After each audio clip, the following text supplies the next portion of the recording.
Thanking Goosebumps for asking me to speak to you guys today, and by thanking all of you for making Camp Kesem possible for me. So I'm going to tell my story on why I go to Camp Kesem. So in December 2008, my mom was diagnosed with stage 3 ovarian cancer. And to a little 6-year-old, he has no idea what that means. But as my parents explained it to me, it's a disease. Mom's gonna get sick. She's gonna get better. She might get sick again, but we're gonna make it through somehow, some way. So that next summer, my mom actually found Camp Kesem online and asked me and my sister if we wanted to go. And I said no. But my sister went, and my sister came back, and as Todd was saying, he was hearing all of these stories and experiences, and I realized, man, I should have gone. So I went the next year, and it was amazing. I fell in love, but unknown to me at the time, I joined a family. Joined a family that's a lot bigger than everybody sitting in this room. In fact, I think all of Kesem last year is probably about the size of this room. Yeah. And this family does not care who you are, does not care what you look like, does not care who you want to be. They're there for you.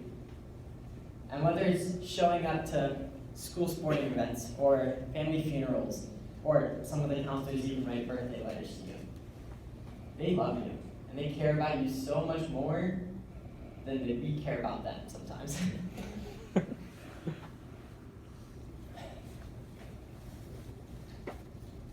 Now, my story is kind of different. I have 2 moms, which kind of makes my story kind of hard to tell, because you'll get lost between which mom's which. But this is one of my moms sitting in the front, and she works with animals, and she kind of does what you guys do, but kind of different in some ways.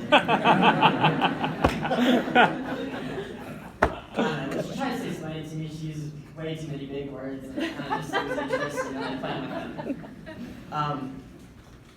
But she explained what was happening and what treatment my mom was getting and how it was all growing. And so, as much as I was informed at the time, that wasn't, because I really didn't care.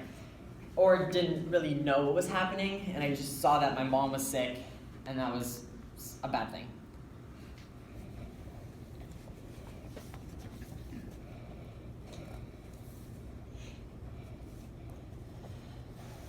Now, when I first found out my mom had cancer, cancer kind of puts a lot of stress on the kids, but I think the biggest thing I realized is that none of the kids at my school knew what was going on, nor did they know how to empathize with me, or they couldn't have the same experience with me.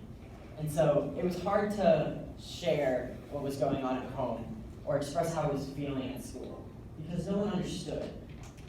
And that all changed when I joined Kesem. Because when I went to Kesem, I was met by hundreds of kids that were going through the exact same thing as me. And some of the counselors have even gone through the exact same thing as me, maybe at a much later date than me, but they still went through the same thing.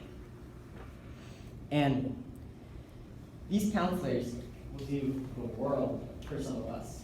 In 2009, a group of counselors came out to the Stanford hospital where my mom was getting treatment and took us down to a grassy patch near the entrance and played with us.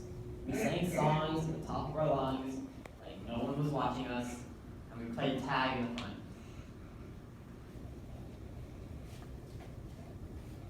Some of the counselors have even done it this past year, where I invited a counselor out to one of my lacrosse games for school, and instead of just her coming, she brought 2 others. 2 others that I kind of knew, but didn't really know, and they still cared about me. And I cared about them, because they were there for me when I needed it.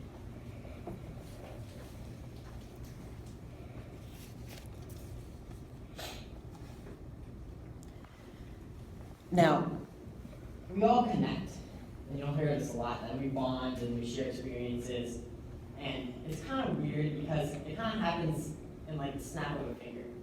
Like grad drop off, like it's that awkward meeting time where you don't really know them, but you don't like want to make it awkward.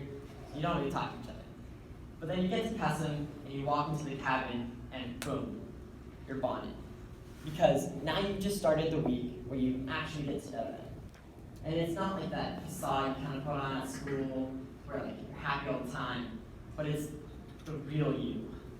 It's like you crying in the middle of the night because your mom had to go back to the hospital or just had some type of experience that made you scared.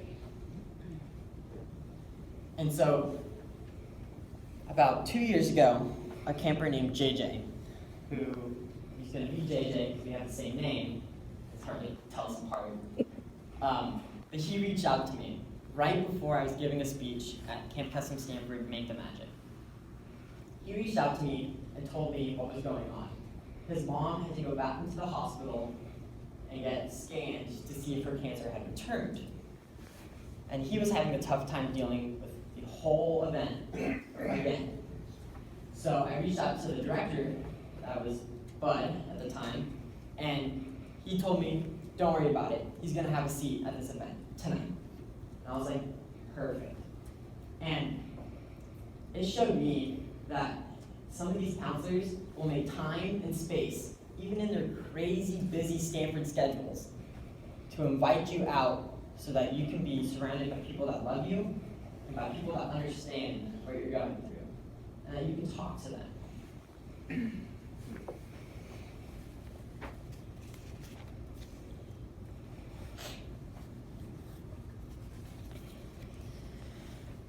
So as Goosebumps said, Kesem means magic in Hebrew.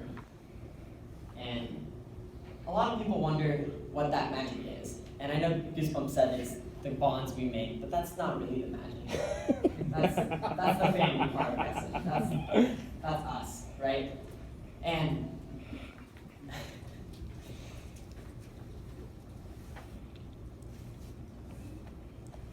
the magic is that we go away for the rest of the year, all 51 weeks. We don't see each other unless we come to reunions, and that's one day, that's a couple hours.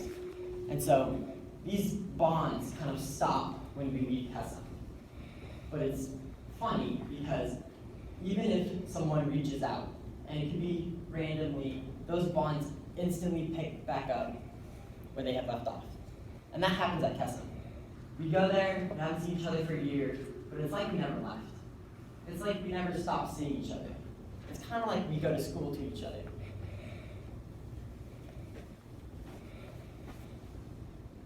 And I think that's what kind of creates this amazing family that deeply loves each other.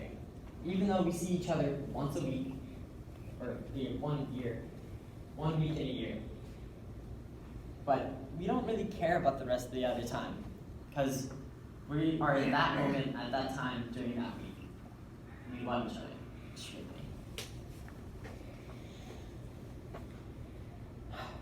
So, for all the donors in the audience, I thank you, firstly. But I also want to tell you that as much as you think you're donating to a nonprofit, you're not. There's no way that you're donating to a nonprofit called Camp Kesem. It's a Camp Kesem that's a family. You're donating to a family called Camp Kesem. That they're not just there for when you have a parent with cancer.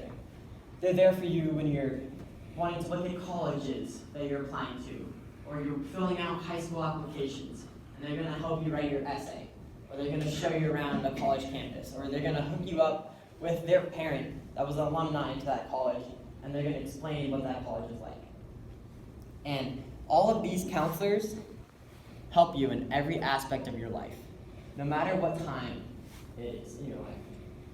And as I know, Kesem doesn't end when you leave Kesem. It doesn't end when you age out of Kesem. As I just recently aged out of Kesem last year, and I'm still here at Kesem giving a speech.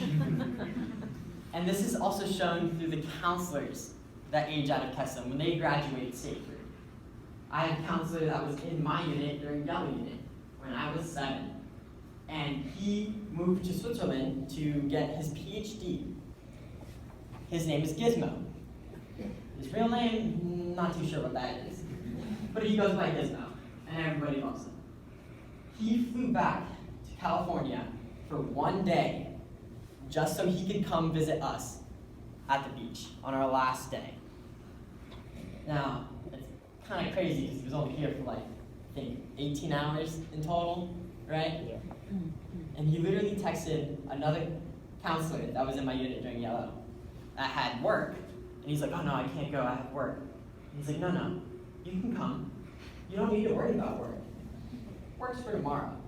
And so he came and left to drive to find service to make a phone call so that he could work at Kesem.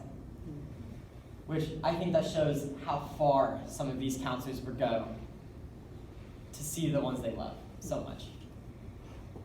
And that's the end of my speech. Thank you guys.